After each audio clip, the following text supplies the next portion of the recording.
My name is Elise Rowan, and I'm 36 years old. If you'd looked at my life on paper a few months ago, you'd probably have said something like, she's fine, she's safe, she's got it together. Decent apartment in a quiet building, plants that only died if I forgot to open the blinds for a week, every bill on autopay.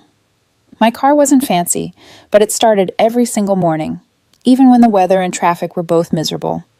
I contributed to my retirement account like it was a religion, even when it meant saying no to trips my friends swore we'd tell our future kids about someday. None of that happened by accident. I built my life one spreadsheet at a time: rent, groceries, emergency fund, Roth IRA. It wasn't glamorous, but it was mine. I was the sensible one, the friend with jumper cables in the trunk and a backup charger in her bag. The emergency contact people wrote down on forms because they knew I'd actually answer and actually show up. And for almost 4 years, I thought I was also the woman in a normal, stable relationship. I met my boyfriend, Darren, through work connections, a friend of a colleague. We crossed paths at a networking event where the appetizers were terrible and the name tags kept falling off. He was easygoing, funny in a low-key way, said he liked how I actually seemed like a grown-up in a room full of overgrown teenagers in blazers. We started casually. Drinks after work here and there, a movie, a lazy Sunday afternoon that turned into ordering takeout and falling asleep on my couch. By the 6-month mark, it had become serious without us ever having a big, dramatic conversation about it. It just settled into place. After 2 years, he moved into my apartment. It felt natural at the time. He brought his coffee grinder and his too-big TV. I cleared space in my closet and bathroom drawers. We split rent and utilities, though I handled actually paying them because, well, that's what I do. We built routines, shared grocery lists, alternating who did the dishes, talking about the future in vague, comforting shapes. Maybe a dog someday. Maybe a bigger place when the lease was up. Maybe a wedding eventually, when the timing was right. Nothing flashy, nothing chaotic. Just 2 adults building something, or so I thought. Around late November, something changed. The first time I really noticed was a Wednesday. He texted me around 6, running late, don't wait up, grabbing food with a friend. I was already chopping vegetables, so I just sighed, wrapped up what I'd prepped, and threw together a smaller dinner for one. I ate while scrolling, half watching some show on my laptop, the way you do when you're not really watching anything at all.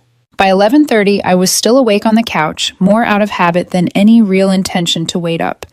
I heard his key in the lock, the soft click of the door, his footsteps on the hardwood. "Hey," I called from the couch. "How was your night?" "Fine. Tiring." He shrugged off his coat, but something about his movements felt stiff, careful.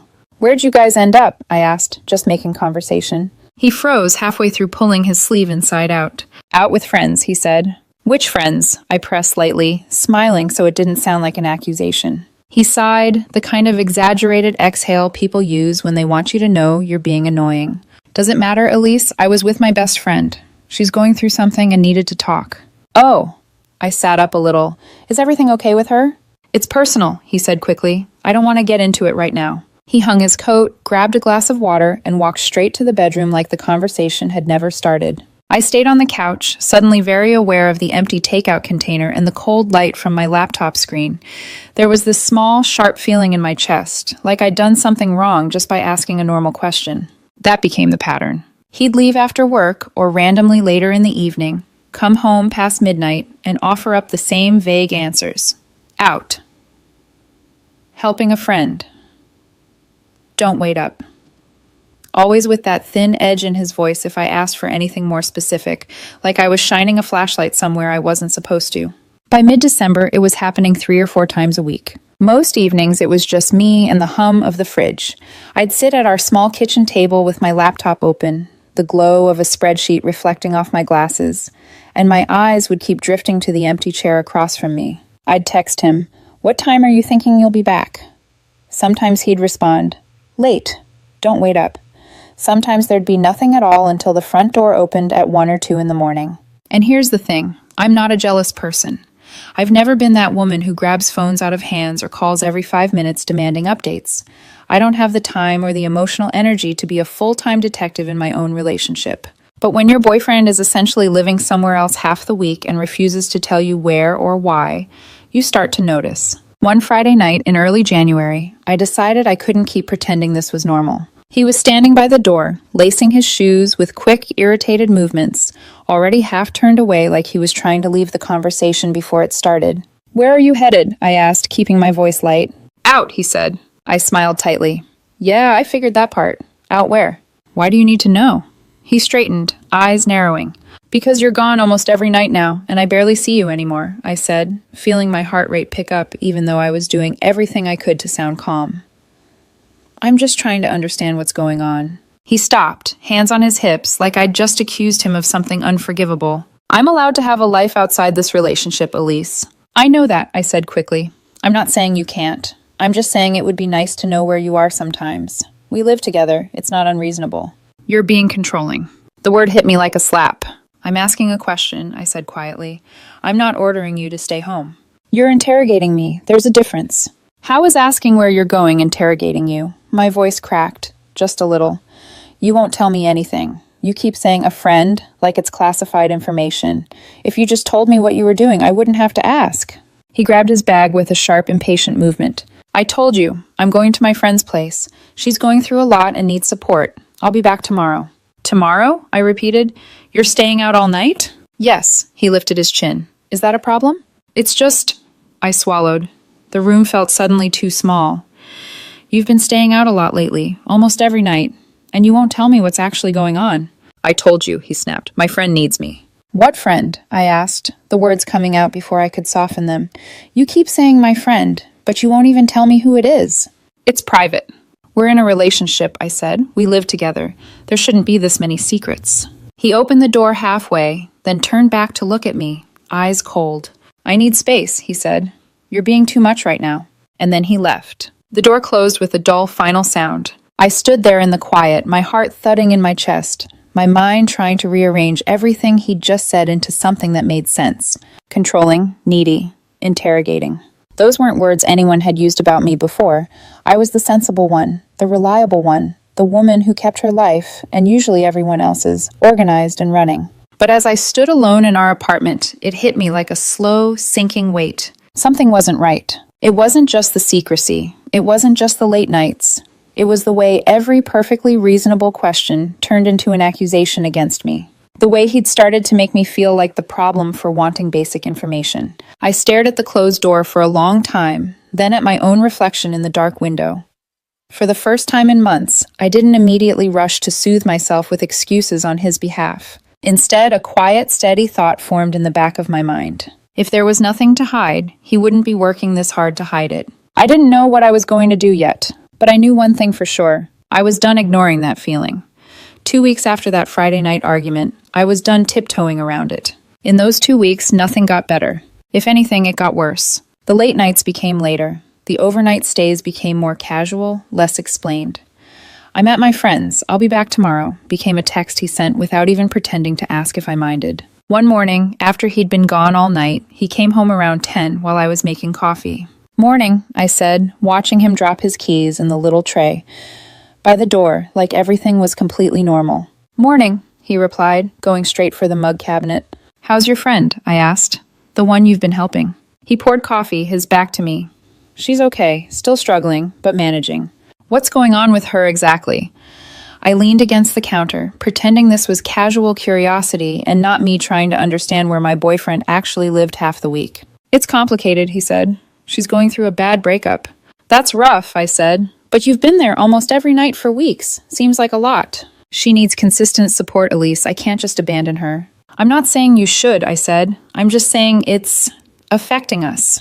You're never here. We don't spend time together anymore." He set his mug down harder than necessary. "Maybe if you weren't so needy, I'd want to be here more." It landed like a punch to the stomach. Needy. I opened my mouth, then closed it again. There was a part of me that wanted to scream, "Do you hear yourself? Do you hear what you're saying?" But another part of me, the part that had spent months trying to be the reasonable one, just swallowed the hurt and listened. "You can't handle me having friends or a life outside of you," he continued. "You want to know where I am every second. It's suffocating." I stared at him, the kettle whistling softly behind me. "I'm fine with you having friends," I said. "What I'm not fine with is being completely in the dark about where you are and what you're doing most nights. That's not me being needy. That's me asking for basic communication." "I don't owe you a detailed schedule," he snapped. I'm not asking for a schedule, I said quietly. I'm asking for honesty. He picked up his mug again, glare sharp. I'm being honest. You just don't like the answer. What answer? I asked. You won't tell me anything concrete, just a friend, and it's complicated. He walked past me, bumping my shoulder, just enough to make a point. Drop it, Elise, he said. You're making this into a bigger deal than it is. He disappeared into the bedroom, leaving me standing in the kitchen with the smell of coffee and burnt toast, wondering when asking where my boyfriend spent half his week had become making a big deal out of nothing. That was the morning I stopped fully believing him. I didn't say that out loud. I still smiled at work, still answered texts from friends like everything was fine. But inside, something had stepped back from him, folded its arms, and started paying very close attention. By the time that Tuesday evening rolled around, I wasn't just suspicious. I was tired. Tired of the vague answers. Tired of the late nights. Tired of feeling like the villain in my own relationship. He was by the door again, tying his shoes. His overnight bag was already leaning against the wall, like this was a planned trip, not a spontaneous emergency for some unnamed friend. Where are you going? I asked. Out, he said. To your friend's place? I kept my tone even, like we were talking about the weather. Yes. He didn't look up. I watched him for a second, the way his jaw clenched, the way his shoulders went rigid like he was bracing for impact. Can you give me the address? I asked. He froze. Why? His voice came out sharp. Because you're there constantly, I said. If something happened, I should know where you are, in case of an emergency. Nothing's going to happen. That's not the point, I said. It's just practical. What if there was a car accident? What if your phone died? What if I needed to reach you and couldn't? That's paranoid, he said, straightening up. It's not paranoid, I replied. It's reasonable. You're my boyfriend. We live together. I should know where you're spending half your time. No, he grabbed his bag. I'm not giving you the address. Why not? I asked, my heart beating hard, but my voice staying oddly calm. Because it's invasive, he said. You don't trust me. I'm trying to trust you, I said, feeling that tiny tremor of anger under my ribs. But you're making it really hard when you won't tell me basic information. I don't have to tell you everything, he shot back. This isn't everything, I said. This is where you are, most nights. There's a difference. He glared at me, eyes bright with something that looked a lot like hatred or fear or both. Stop asking where I stay at night, he said, each word clipped. Respect my space. There it was. Not just the late nights. Not just the vagueness. Not just the defensiveness. The outright refusal to let me even know where he was sleeping. I felt something in me go very, very still. Okay, I said softly. He blinked. Okay, he repeated, suspicious. I stood up from the armchair, smoothing my hands over my jeans like I was brushing off dust. Enjoy your space, I said. For a moment, he looked genuinely confused, like he couldn't tell if I was backing down or winding up. What's that supposed to mean? He asked. It means I'm done asking, I said. You clearly don't want me involved in whatever this is, so go stay wherever you want. Do whatever you want. I don't care anymore. You're being dramatic, he scoffed. I'm being realistic, I said. You want space? You've got it. He stared at me for another second, weighing whether to keep arguing. Then he grabbed his bag, opened the door, and walked out. The door shut behind him with that same dull, final sound. I stood there in the silence of my own apartment, the hum of the fridge suddenly loud, the street noise faint through the windows. For a few minutes, I just stood. I thought about every conversation where he'd turned my questions into character flaws, every time he'd called me needy, controlling, suffocating. Every night I'd sat alone at the kitchen table, pretending this was just a rough patch and not a slow exit. And then very quietly, my mind shifted gears. Fine, I thought. You don't want me to know where you're staying? I don't need you to tell me. I realized something in that moment that my therapist would put into words much later. I had spent months waiting for him to hand me honesty he was never going to give. I walked to the bedroom and looked around. His clothes in the closet, his shoes lined up by the door, his toothbrush in the bathroom, his razor by the sink. All the little markers of "we live together" that had started to feel less like comfort and more like clutter from a life I wasn't actually living with him anymore. If he wanted space so badly, I could give it to him. All of it. I took a deep breath, opened the closet, and pulled out the first armful of his clothes. I didn't slam drawers. I didn't throw anything. I didn't cry. I just started packing. I packed his things for almost 3 hours. Not out of fury, not out of heartbreak. Out of clarity. Clothes first. Shirts he never folded properly, jackets he always hung on the wrong hook, the hoodie he wore every night he stayed home, which, I realize now, had become rare. Shoes next. His toiletries.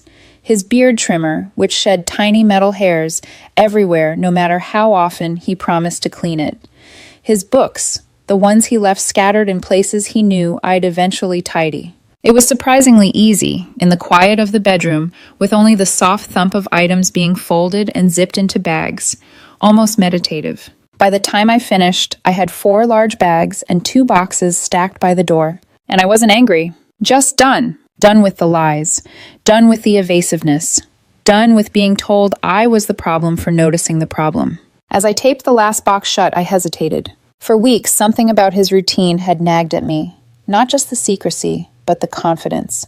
The almost smug certainty that I wouldn't question him, that I would stay confused, apologizing, off balance. People lie differently when they believe you'll never find out. His desk sat against the wall, a simple wooden thing I bought on sale, now cluttered with envelopes, old receipts, random paperwork, and that little ceramic cup he used for loose change. I stared at it. I wasn't proud of what I did next, but I wasn't ashamed either. He'd spent months lying to my face, making me doubt my own instincts, and I had tried every possible way to get clarity without crossing a line. He chose this, not me. I pulled out the chair and began sorting through the papers. Most of it was junk. Old insurance forms, parking receipts, flyers from a gym he never actually joined. But near the bottom of a stack, tucked between 2 grocery receipts, I found something that didn't belong. A small envelope, cream-colored, feminine handwriting, a floral border. Addressed to him, but signed by her. His ex-girlfriend, Mara Sinclair. My pulse slowed, not sped up, slowed, like my body was preparing for impact. I opened the envelope carefully. Inside was a thank you card. Elegant, expensive cardstock, the kind of thing people buy when they want the message to feel important. And her handwriting? Thank you for letting me stay over so often. You've been such a support during this confusing time. I don't know what I'd do without you. Letting me stay over. Not letting us crash. Not thanks for helping my friend. Not thanks for our talks. Letting me stay over. Often. I read it twice, then a third time. There was no way to explain this away. No angle where this meant something innocent. No interpretation where Darren hadn't been lying to me, repeatedly, for months. And on the back of the envelope, neatly printed, was her address. A 25-minute drive, nice neighborhood, well-kept town homes. His friend, his secrecy, his defensiveness, his obsession with space. All of it clicked into place with sickening ease. I closed the card, slid it back into the envelope, and returned it to the exact spot I found it. Then I picked up his bags one by one and carried them to my car. The night air was cool, the streetlights soft and indifferent. I loaded the bags into the trunk, the boxes into the back seat, locked the apartment behind me, and drove. The whole way there, my mind was strangely quiet. Not spinning, not imagining confrontation. Just steady. I pulled up across from Mara's address. The townhouses looked freshly painted, lined with neat shrubs, porch lights glowing. Her car was in the driveway. His car was parked behind it. That image alone, those 2 cars parked like residents, told me more than any confession ever would. I got out, grabbed one bag, then another, then the boxes, carried them all to the porch, step by step, placing them neatly, almost politely, in front of her door. My hands didn't shake. When everything was arranged, I stood there for a moment, looking at the pile. 4 years of his belongings, 4 months of his lies, 1 final delivery. I reached out and pressed the doorbell. 1 firm ring, then I turned and walked calmly back to my car. I had just buckled my seatbelt when I saw the door swing open in my rearview mirror. First, Mara stepped out, tall, slim, her face illuminated by the porch light. Behind her, Darren appeared, the 2 of them framed in that warm light, staring at the bags he never expected would arrive at that doorstep. Mara's expression went from curiosity, confusion, realization, dread. Darren's went from shock, panic, anger, something hollow and terrified underneath all of it. I didn't give them the satisfaction of turning around. I put the car in drive and gently pulled away. No screaming, no scene, no begging, no explanation owed or needed. By the time I reached my apartment again, the locksmith had already confirmed he was on his way. I paid extra for same-day service because clarity without boundaries is just chaos. By 9 p.m., the locks were changed. By 10 p.m., the first calls came in. 15 missed calls in a row. Then texts from new numbers when I started blocking the old ones. What the hell did you do? Answer your phone. We need to talk. You can't just kick me out. I'm coming over. We're discussing this like adults. I didn't respond. Not one word. At midnight, I heard knocking, then pounding. Elise, open the door right now. I didn't move. I picked up my phone, turned on white noise, and put it face down beside me. And for the first time in months, I slept without wondering where he was. The next morning, sunlight woke me before my alarm did. For a moment, I forgot everything. I stretched, rolled to the other side of the bed, and didn't feel the usual weight of his overnight bag sitting on the floor. Didn't hear the faint sound of him breathing in his sleep. Didn't smell his cologne lingering in the sheets. The space was empty, quiet, clean, peaceful. Then I saw my phone. 37 missed calls. Twice as many texts. And a voicemail from an unknown number that started with, "Elise, what the hell is wrong with you?" Deleted. I made coffee instead. Real, slow brew coffee. My favorite mug. My exact amount of sugar. No compromise. No adjusting to someone else's preferences. It was almost luxurious. By the time I sat down at the kitchen counter with my first sip, my phone was buzzing again. I didn't look. I didn't need to. I wasn't curious anymore. Eventually I did open it. Not to read anything, but to block the new numbers, like swatting away mosquitoes. Annoying, but hardly a threat. I thought that was going to be the end of it. I was wrong. Around noon, a number I didn't recognize called me. I answered without thinking, expecting it to be work. Hello? The voice on the other end was sharp, indignant, and familiar. What did you do to my son? Ah, his mother. I leaned against the counter, sipped my coffee, and waited for her to finish inhaling outrage. Good morning, I said calmly. If you're calling about Darren's living situation, I moved his belongings to where he's been staying. Staying? She repeated. He told me you threw him out for no reason, that you changed the locks, that you blindsided him. I didn't blindside him, I said. He's been spending nights at another woman's house for months. I simply made things official. That's not true, she snapped. He told me he was helping a female friend who was going through a breakup. Yes, I said, Mara, his ex-girlfriend. Silence. Not a crackling phone glitch silence. A heavy, guilty silence. He was helping her, she tried weakly. He was staying with her, I corrected. Another hollow pause. I could practically hear her scrambling to reform her narrative, trying to find an angle that made all of this my fault. He still loved you, she insisted. He didn't love me enough, to be honest. Elise. I've returned his things, I said. The relationship is over. Please don't call me again. I hung up before she could respond. Then I blocked her number too. Right after that, more texts came from unknown numbers. Long paragraphs. Some insults. Some pleadings. Some half-baked explanations. Some guilt trips disguised as concern. I blocked them all. That evening, someone buzzed my apartment from downstairs. BZT, BZT, BZT. 5 times before I walked over and checked the camera feed. It was his brother. He looked irritated, arms crossed, jaw set like he was preparing for a lecture. I pressed the intercom button. I'm not opening the door, I said. We need to talk, he replied, leaning toward the camera. You can't just end things like this. He's devastated. You're overreacting. You need to talk to him in person. No, I said. I really don't. This isn't reasonable, he pushed. You're throwing away 4 years over a misunderstanding. I let out a small breath through my nose. What misunderstanding? I asked. He opened his mouth, then closed it. He clearly had no answer. Darren hadn't told him anything real. He said you wouldn't listen, the brother tried again. He had months to talk, I said. Every time I asked where he was, he lied. That's not miscommunication. That's betrayal. He wasn't cheating, he argued. I don't care if he was or wasn't, I replied. He built a whole separate life with someone else. That's enough. He scowled at the camera. You're being heartless. I'm being done, I said. Please leave. If you don't, I'll call building security. He muttered something under his breath and walked off. I didn't feel triumphant. I didn't feel shaken. Just tired. But the kind of tired you feel after finishing something exhausting. Something overdue. For the next week, Darren tried everything. He showed up at my workplace. I had security escort him out. He tried messaging me through mutual friends.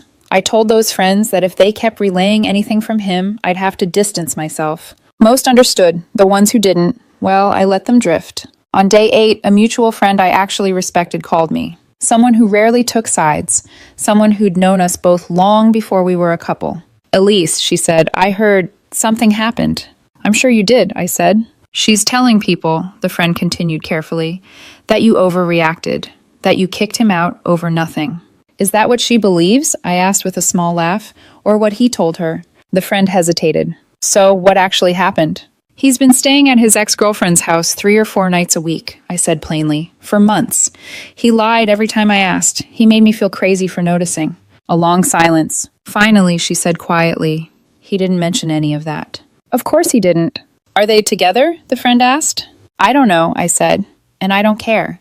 The point is, he lied, repeatedly, while using my apartment as a storage locker and emotional safety net. She exhaled slowly. That's messed up. Yeah, I said. I thought so too. What are you going to do now? I already did it, I said. I moved on. She was quiet, then said, I'm sorry this happened, Elise. For what it's worth, you're not crazy. Anyone would have reacted the same. Her validation settled over me like warm water. Thank you, I said softly, and I meant it.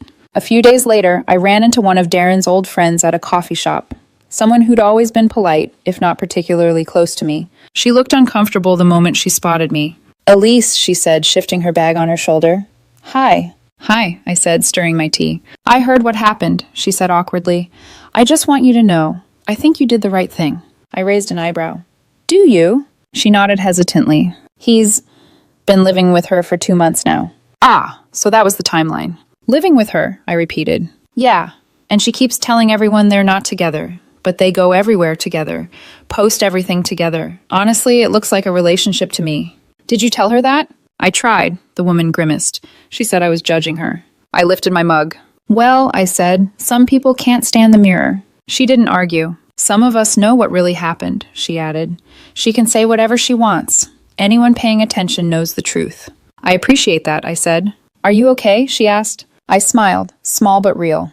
I'm getting there. She nodded and left, looking relieved to have said her piece. I sat there for a moment, letting the steam from my tea warm my face, letting it sink in. Everyone had an opinion. Everyone had a version.